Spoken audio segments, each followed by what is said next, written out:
Fala galera, tudo bom com vocês? Estou aqui hoje com a minha amiga Rafa. Hoje a gente vai ter um papo muito massa sobre startups, sobre esse universo que está sendo muito falado, bem diferente. E pra gente começar o vídeo de hoje então, Rafa, um brindezinho. Opa! Vou pedir para vocês se inscreverem aqui no canal e daqui a pouquinho a Rafa já vai se apresentar para vocês.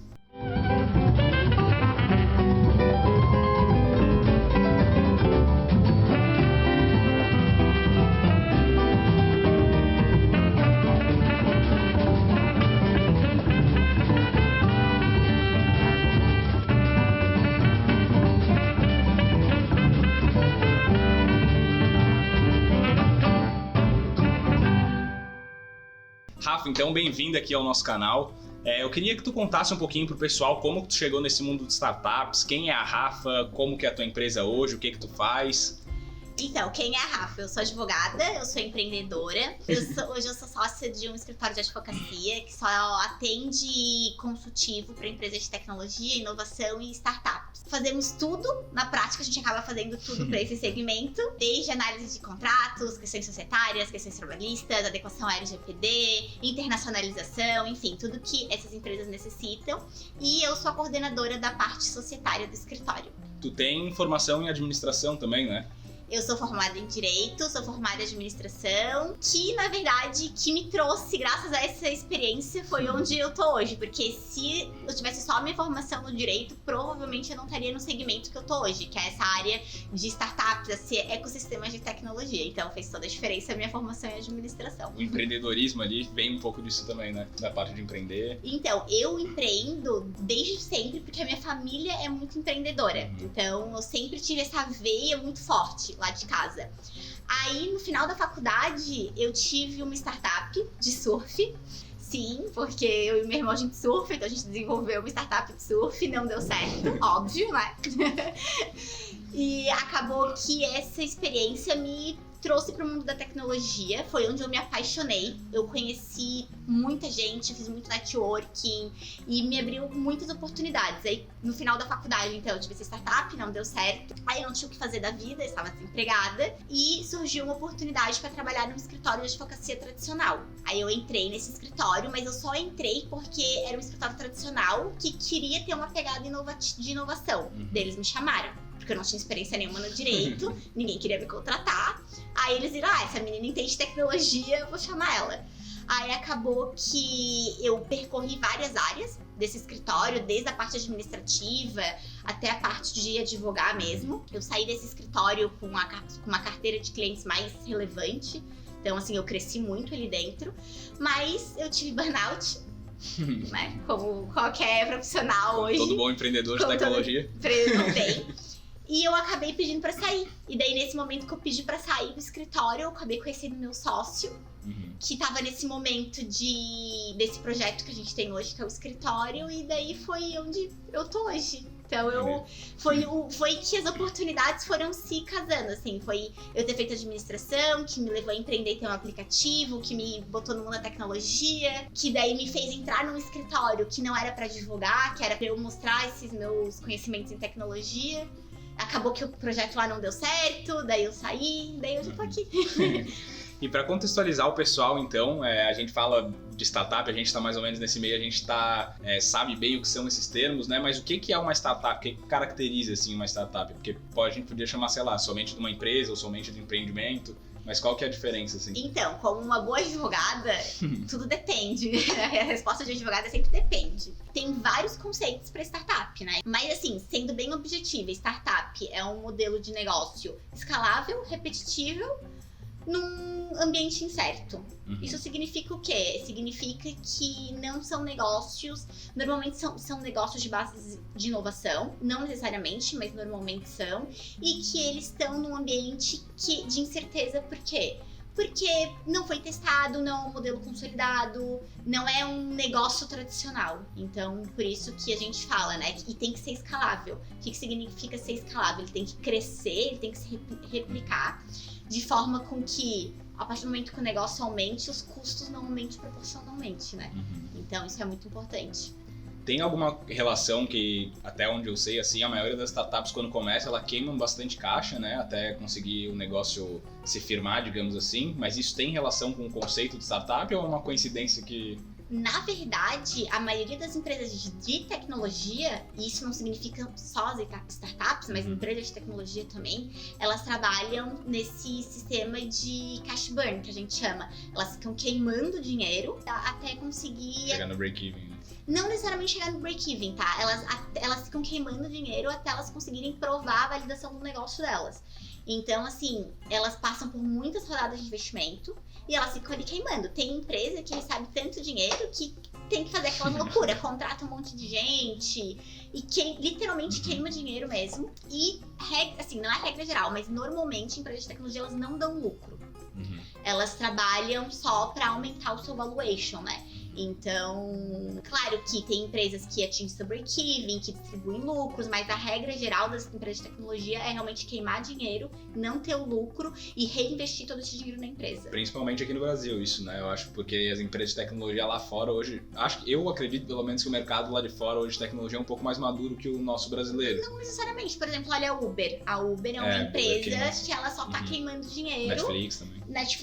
E ainda a Uber, por exemplo, não conseguiu validar concretamente seu modelo de negócio e tá ali testando. E é uma das empresas hoje super valorizadas. Sim. Então, mesmo lá fora tem esse Mas pensamento. Tem empresas que quebram isso, ela tem algum ponto que ela deixa de ser a startup, assim, ela precisa quebrar ter o break-even, parar de queimar caixa em algum momento? É que a startup, ela pode ser uma Netflix, é uma startup, né? A startup, ela não necessariamente, ela vai se conceituar pelo tamanho que ela tem. Ela vai se conceituar por ser um negócio escalável, por ser um modelo de negócio que realmente por ser um modelo de negócio, né? Mas é que isso depende muito do conceito que tu aplicar. Tem pessoas que falam que já não é mais startup, que é scale up, e aí vai depender muito do conceito que tu entender que é o mais correto. Mas pra mim, entendo que Netflix, enfim, continuam sendo uma das startups. Tem empresas do tamanho assim, Google, Facebook, ainda também é essa pegada ou já... Não, aí já é diferente, mas o Google, eu acredito que hoje já tem a distribuição de lucro, já tá na bolsa, já tá ali rendendo, né? Depende muito do modelo de negócio, tá? Essas empresas, elas estão, claro, no outro nível. Rafa, e falando um pouco mais do teu negócio, então, de onde que surgiu essa ideia? Por que vocês... Qual foi o ponto-chave, assim, que falou, a gente vai advogar, vai fazer assessoria jurídica na área de tecnologia? Então, porque o meu sócio, ele tinha um escritório tradicional, e ele trabalhava já tinha mais de 15 anos, era um escritório bem renomado, é um escritório bem renomado aqui em Floripa, ele ainda existe. E ele já atendia empresas de tecnologia, apesar de não ser o business deles, né? Mas ele atendia algumas empresas de tecnologia e ele foi pegando muita experiência nisso. E ele começou a perceber que a cultura dessas empresas é muito diferente do restante. Então, ele começou a ver que não adianta a gente prestar uma assessoria jurídica igual para uma empresa familiar ou para uma empresa tradicional, igual dentro dessas empresas de tecnologia, porque não fazia sentido. E ele foi se especializando na prática mesmo, ele foi aprendendo sozinho, na prática, ele foi entendendo a cultura dessas empresas. E chegou um momento em que não fazia mais sentido ele continuar no escritório tradicional, porque ele já tinha uma reputação com empresas de tecnologia. Para ele não fazia mais sentido ter um escritório que atende empresas de tecnologia dentro de um escritório tradicional, porque ele não usava mais gravata, ele vai de bermuda trabalhar. Isso não é um ambiente, digamos, jurídico, né? Escritório de advocacia. Então acabou que muitas coisas assim ele queria mudar dentro do escritório, ele não conseguia, porque as pessoas que trabalhavam ali não aderiram a essa cultura, porque vinham já daquele formalismo do direito. Então ele resolveu separar, e eles são super amigos hoje, porque eram 2 sócios, eles são super amigos, estão super bem, mas eles resolveram separar. Então o Thiago spin-offou o escritório que existia antes, ele spin-offou. E foi quando eu conheci o Thiago, que eu saí do meu antigo escritório. Na semana que eu saí do meu antigo escritório, eu conheci o Thiago. E a gente acabou juntos, eu, ele e mais 2 sócios, a gente acabou juntos construindo esse projeto. E daí a gente era em 4 pessoas, e hoje a gente tá em 16 pessoas, 16, Quantos anos já, mais ou menos, que tem? Não, o escritório é super novo, tem 2 anos. E a gente, ano passado, a gente cresceu 100%, mesmo com a pandemia. E esse ano, no primeiro trimestre, a gente já cresceu mais 50%, assim, tá um crescimento absurdo mesmo. E a gente... Crescendo, acho que no mesmo ritmo das empresas que vocês atendem, assim, né? No mesmo ritmo. E a gente usa a máxima da tecnologia, assim, né? Que as empresas de tecnologia acabam usando, que é speed with some control, que é crescer rápido com um pouquinho de controle. Então a gente foi adaptando nossos escritórios, a gente cresceu muito rápido e agora que a gente tá conseguindo arrumar a casa, que nem as startups, a gente cresceu no modelo das startups. Então foi muito legal porque tudo que a gente faz, a gente sabe o que o nosso cliente está passando, porque a gente segue a cultura deles. Então a gente faz, por exemplo, certificação GPTW, a gente faz para nossos clientes, a gente fez para dentro do escritório. Então a gente consegue acompanhar todas as movimentações, todas as dores das startups a gente consegue sentir porque a gente cresceu dessa forma. Então é bem legal. Isso aproxima muito a gente dos nossos clientes. Eu imagino, realmente, quando eu cheguei hoje, assim, eu cheguei ali no escritório pra conversar contigo, eu imaginei, o pessoal vai estar tudo na pinta, né? E eu de calça jeans e camiseta, daí cheguei, todo mundo bem tranquilo. A gente trabalha tudo de tênis, calça jeans, bem tranquilo mesmo. E quais que foram, assim, as maiores dificuldades que vocês encontraram para entrar no mercado, para empreender mesmo, tipo, dificuldades do empreendedorismo, o que vocês identificaram? Assim? Eu acho que o mais difícil foi contratar pessoas, porque hoje todo mundo fala que é advogado de tecnologia, advogado de startup, mas na verdade não é. Vai lá, se veste um pouquinho mais cool e alguma coisa assim, mas na prática, no dia a dia, não consegue absorver a cultura. Então, assim, a gente trouxe pessoas sêniores pra cá, que a gente teve que ensinar essas pessoas, que em tese elas já deveriam vir preparadas e a gente teve que capacitar elas. Porque não tem hoje advogado qualificado, que a gente tem que trazer de São Paulo, porque aqui em Florianópolis os advogados ainda não conseguiram entender a cultura dessas empresas. Então no modelo tradicional. Então, assim, não é só colocar um tênis, não é só ser good vibes, não é isso. Assim, é realmente entender o cliente e conseguir botar isso no jurídico. Como que é botar isso no jurídico, né? É ter um linguajar bem mais informal, falar a língua do cliente e principalmente entender sobre business. A maioria dos advogados, eles têm um grande problema. Entende só sobre lei. Entende só sobre lei. Então, assim, eles não sabem absolutamente nada de empreendedorismo, eles não sabem de plano de negócios e, às vezes, a gente acaba fazendo muito mais o business do que o jurídico. Tem cliente que só quer trocar ideia de negócio e a gente acaba não fazendo, não que a gente não faça jurídico, mas, às vezes, o nosso serviço é muito mais pelo business do que pelo jurídico. E acaba que os advogados não conseguem entender essa linguagem, tem dificuldade, não se adaptam, querem aplicar a lei na letra da lei. A gente sabe que empresas de tecnologia, startup, não dá para aplicar na letra da lei, precisa ser mais flexível, precisa entender a dor. Então. É porque até falta legislação hoje, eu acho, pra incluir tudo que uma empresa de tecnologia faz. Né? Tem que entender que, claro, hoje a gente atende de empresas de diversos portos, né? Mas a gente tem as nossas startups menores, elas não tem dinheiro para investir o que deveriam investir. Então, assim, elas vão contratar, por exemplo, um desenvolvedor. Elas não conseguem bancar um CLT. Elas vão bancar um PJ. E daí, é um risco trabalhista? É um risco trabalhista. Então, a gente precisa entender, será que a gente vai correr esse risco trabalhista? Então, a gente ajuda o cliente a entender quais são os riscos que ele vai tomar. Mas a gente não é o advogado que fala, tu não pode, fecha as portas e vai embora. A gente mensura o risco com o cliente. Fala, será que vale a pena tomar esse risco? Você tá ciente do risco? E a decisão final dele. E a decisão final é dele. Mas, assim, tem que dar um cenário completo pro cliente. É um serviço mais consultivo, assim, né? Total consultivo, a gente não faz nada de contencioso, inclusive a gente não tem nada de processo, os nossos clientes não têm nada de processo. Tudo que precisa ser resolvido a gente acaba resolvendo com negociação, conversa entre as partes, porque não é só o processo em si, é a imagem da empresa, e é isso que muitos advogados não entendem. Não é só porque eu estou certa que eu vou processar. É que eu, como empresa, eu tenho uma imagem a zelar, e às vezes eu tô certa, mas eu tá certa não significa que eu possa entrar na justiça. Sim. Porque eu entrar na justiça vai danificar a imagem da empresa. Sim, às vezes tu processar um cara hoje, tu perde um cliente que tu ia fechar amanhã. E assim, hoje a gente sabe que a maior propaganda é o boca a boca. Aí eu vou processar um cliente que vai espalhar pra todo mundo.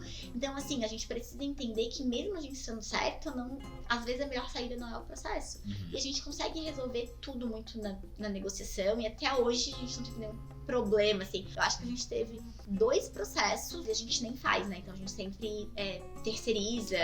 O cliente. Internalizam. A gente não internaliza, não. O cliente a gente sugere, né? A gente tem alguns parceiros e daí a gente apresenta pro cliente. Se o cliente tem algum outro advogado, a gente trabalha em conjunto, a gente acompanha o processo, mas a gente não atua. Faz a defesa mesmo? Não, a defesa não. Nada de contencioso a gente faz. Graças a Deus.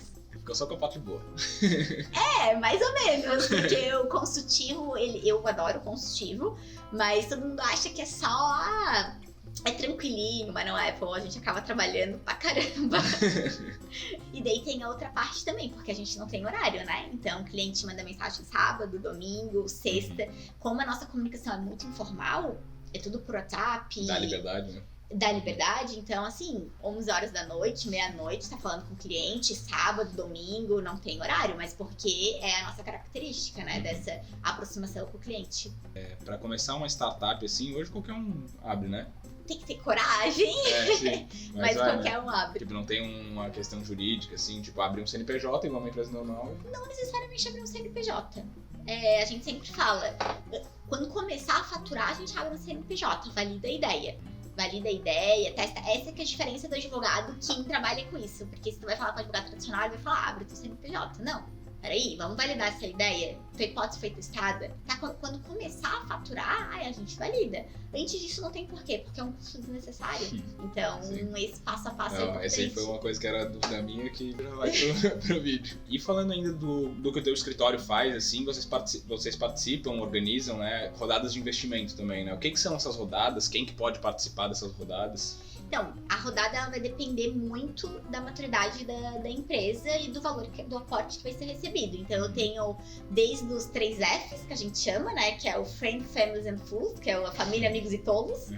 Que é aquele dinheiro que é mais pra empurrar a pessoa, não, vai, começa teu negócio, né? É aqueles 20 mil que tu ganha do pai, é aqueles 5 mil que o amigo empresta, que é realmente aquele pontapé inicial. Depois disso, a gente tem um investimento anjo. Aí do investimento anjo a gente tem a rodada pré-seed e seed, né, que a gente fala. Aí depois começa a série A, série B, série C, série D e até o céu limite. Mas para investir numa startup assim, hoje não é qualquer um que pode chegar e, quero investir em ti, ou é? Não, qualquer um pode, mas assim, é um capital de risco. Então, por ser um capital de risco, tem que ter muito estudo. Não é vou investir em startups. Sim. Primeiro tem que entender muito o ecossistema da tecnologia, porque é um sistema muito diferente. E daquela startup que tu vai investir em específico também, né? E daquela startup, porque é um ecossistema muito diferente, por exemplo, das empresas listadas na Bolsa de Valores. Tá, porque eu invisto na bolsa, eu vou investir em startup. Não tem nada a ver. O pensamento é completamente diferente, mas E é até a possível. tomada de risco é diferente também. A tomada de risco também é diferente, é muito mais risco investir em startups. Então, mas é super possível, inclusive tem crowdfunding para quem quiser, plataforma de crowdfunding. Tem a própria Bossa Nova, ela tá com uma modalidade de investimento que ela te permite para aprender a investir em startups. Então, ela diminuiu o risco praticamente a zero, porque ela garante teu dinheiro com um retorno, agora eu não lembro direito, acho que é 2% ao ano. Acho que é corrigido pelo CDI, se não me engano. Acho que é 2,75%, e eles investem pra ti nas startups. Então é um pontapé pra tu começar a investir em startups. Aí depois você vai tendo, quanto mais maduro tu for indo, tu pode investir em fundos de investimento, que daí é o Venture Capital que a gente chama. Aí a brincadeira vai ficando mais séria. E precisa ter um pouquinho mais de Precisa ter um budget. pouquinho mais, aí sim. E dentro dessas rodadas de investimento, assim, como é que funciona? E vocês também se envolvem como nisso? A empresa chega, Rafa, eu quero abrir aqui para um investidor investir na gente. Como é que faz? Na verdade, é muito o perfil da startup. Tem uma startup que quer crescer bootstrapping, que a gente chama. Então, ela não quer receber investimento e ela vai crescer com o dinheiro dela mesmo. E são escolhas. E tem startups que elas querem crescer com capital de terceiro. Pode ser empréstimo, enfim. Tem N modalidades, né? E tem a modalidade de realmente desses investimentos. E assim, quando a gente fala em investimento, a gente tem que entender que é o smart money. Você não tá entrando só com o dinheiro, ela tá entrando com mais que o dinheiro. Ela tá entrando com a expertise dela. Então isso é bem importante de entender. Tem que ser um investidor que faça match ali com a tua empresa também. Porque às vezes mais importante que o dinheiro é o smart. Então isso é bem relevante na hora de tomar essas estratégias, né? Vou investir, vou pegar a captação de terceiro, quero crescer bootstrapping. Então é muito importante. Na nossa experiência, hoje a gente vê que empresas que pegam capital de terceiro acabam se evoluindo melhor. Por quê? Porque tu tem um terceiro ali te cobrando, porque eles ficam em cima, os investidores ficam em cima, eles querem reporte, tem que entregar resultado. Então acaba que puxa mais. Mas a gente tem cases de empresas bootstrapping que deram super certo também. Não existe certo nem errado, existe. Mas acho que menos acelerado, né? O crescimento bootstrap. É menos acelerado, né? Porque o investimento, tu entra ali, tu injeta dinheiro direto e tu pode passar por várias rodadas. Mas depende muito da empresa. Vai depender de como a empresa tá se saindo no mercado. Dependendo da empresa, se ela já começou a faturar, se ela tá indo super bem. Aí é realmente bem peculiar de cada negócio. E falando um pouquinho ainda sobre investimentos, mas agora falando um pouquinho mais de ti, assim. Tu como Rafaela, como pessoa física fora da empresa, tu investe também? Como é que é a tua ideia, estratégia de investimento, assim? Eu invisto na bolsa, invisto em cripto, invisto em fundos de investimento. Agora, recentemente, comecei a investir em startup também. Eu dou uma boa diversificada. Tô na linha da diversificação. Em startup, tu investe através daquele lá da Bossa Nova? Da Bossa Nova. Assim, eu fui mais pra conhecer, porque de investimento mesmo, de retorno, pra mim não vale a pena. Hoje eu invisto em coisas que me dão muito mais retorno. Mas foi importante, assim, pra eu dar esse pontapé inicial no mundo das startups. É legal pra ter. E eles dão um reporte, assim, onde que estão investindo e tal? Eles dão. Não, o acompanhamento é bem legal. É mais pra ter o conhecimento mesmo. Eu acho que era 5 mil, acho, né? O mínimo era 5 mil, a cota mínima. Mas eu não vejo Se dinheiro. estourar uma startup que tá o dinheiro ali, daí... Mesmo assim, não vai muito. Porque como a minha cota era mínima e como eles não têm programado, por exemplo, eu dou o dinheiro pra eles, eles escolhem a empresa que eles querem investir dentro daquele portfólio. Só que eles não vão falar, eu vou investir X mil nessa, X mil naquela. Não, eles podem investir qualquer dinheiro. E desse qualquer dinheiro, a tua participação vai ser conforme eles investirem. Então, não necessariamente porque aí vai dar exit na startup que eu vou receber muito. Eu vou receber uma cotinha. Mas é legal, assim, pra sentir a emoção. Sim. Mas, tipo, entender como é que funciona esse mercado mesmo. De retorno, não vejo grandes retornos, assim. Mas é legal sentir a emoção. Imagino. Tipo, na bolsa eu investindo, eu já sinto no começo mais, né? Agora a pessoa já vai ficando mais frio, assim. É que depois que tu mexe com cripto... Uhum. Então, depois que tu mexe com cripto, a bolsa, ela já não é mais tão arriscada. Hoje a bolsa pra mim é segura, pô. Uhum. Dependendo de onde tu investe na bolsa, super tranquila. Sim, eu sempre falo isso também, que na bolsa a gente tem as empresas que são pra tomar um pouco mais de risco, tentar fazer o teu capital crescer, e tem empresa que talvez seja seguro tanto quanto uma renda fixa da vida. O problema é que depois que tu começa a quadriplicar teu dinheiro com as criptomoedas, aí tu já começa a ver que demora muito na bolsa e tu tem que dar segurada. Não, tem que diversificar, peraí, deixa eu botar o dinheiro aqui. Porque dá vontade de só brincar com as criptos, mas... O que eu faço é muito, eu separo, falo, ó, X% pra isso, X% pra aquilo, e é no máximo isso e deu. Isso. Senão... Eu dei uma boa alavancada ali com as criptos, agora eu tô mais comedida. A emoção foi diminuindo, assim, agora já tô mais realista. Imagina. Mas foi bom. Começou agora? Cripto? Não, já comecei já tem um tempinho, então eu dei uma boa alavancada ali, agora eu já tô mais com a emoção controlada. Deve ter dado ganho uma graninha boa também ali, né? Porque esse final do ano passado pra cá, já na verdade, né? Quem acreditou na ideia das criptos mesmo, eu acho legal pra caramba, na real. Na verdade foi o Bitcoin, né, que deu uma boa estourada, e agora o Ethereum. Daí as outras menorzinhas tu consegue brincar também, assim, as altcoins tem umas ali que dá pra brincar, mas a maior ali foi a Bitcoin e a Ethereum. A Ethereum deu uma boa disparada agora. Mas deu pra alavancar um pouquinho. Já a gente se encaminha no final, então o papo foi muito gostoso, mas eu sempre faço um bate-bola assim com os participantes, eu falo uma pergunta pra tu responder com 1, 2 palavras no máximo ali. Tá. Vamos nessa? Uma música ou um artista? Alice Keys. Um livro? Estilo startup. Um empresário? João Kepler. Um drink? Pode ser cerveja? Pode. Uma ação? Pode ser cripto? Pode, com certeza. E qual que tu acha que vai ser o próximo unicórnio brasileiro aí? Ah, meu Deus, você é perigoso. Neon, talvez? Boa. Rafa, muito obrigado então por você ter topado esse papo aqui comigo. Foi bem gostoso a gente conversar, fazia tempo que ele não se via também. Fazia. Foi bem bom, tomar uma cervejinha também, sempre bom, tá? Muito obrigado. Se tu quiser deixar uma dica, um recadinho final aí pra galera também, fica à vontade.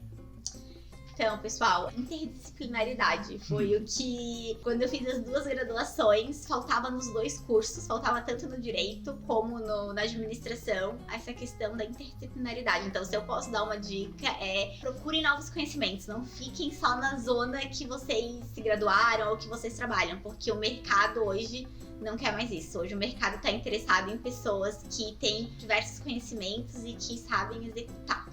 Que massa, muito boa. Que consegue agregar nos negócios de verdade, né? Não só fazer uma tarefa. E que consegue resolver problema.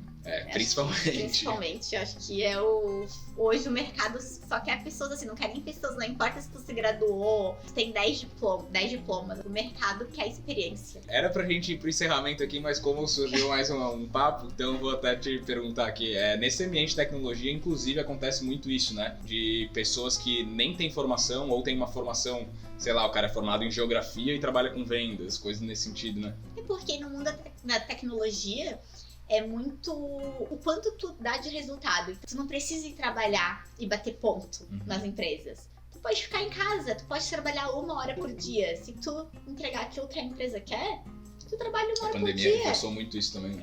Esse conceito das empresas de tecnologia, com a pandemia, acabou se estendendo para outras áreas.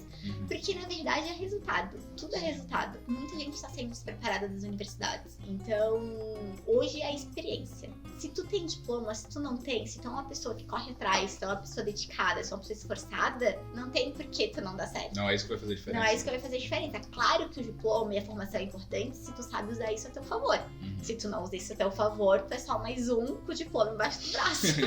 Então é isso aí, galera. Com essa dica final da Rafa, altas dicas pra vocês, a gente vai encerrando o vídeo por aqui. Obrigado pra quem chegou aqui até o final. Vou pedir pra vocês se inscreverem aqui no canal, deixar o like de vocês se ainda não deixaram. E é isso aí. Abraço, até a próxima. Fui!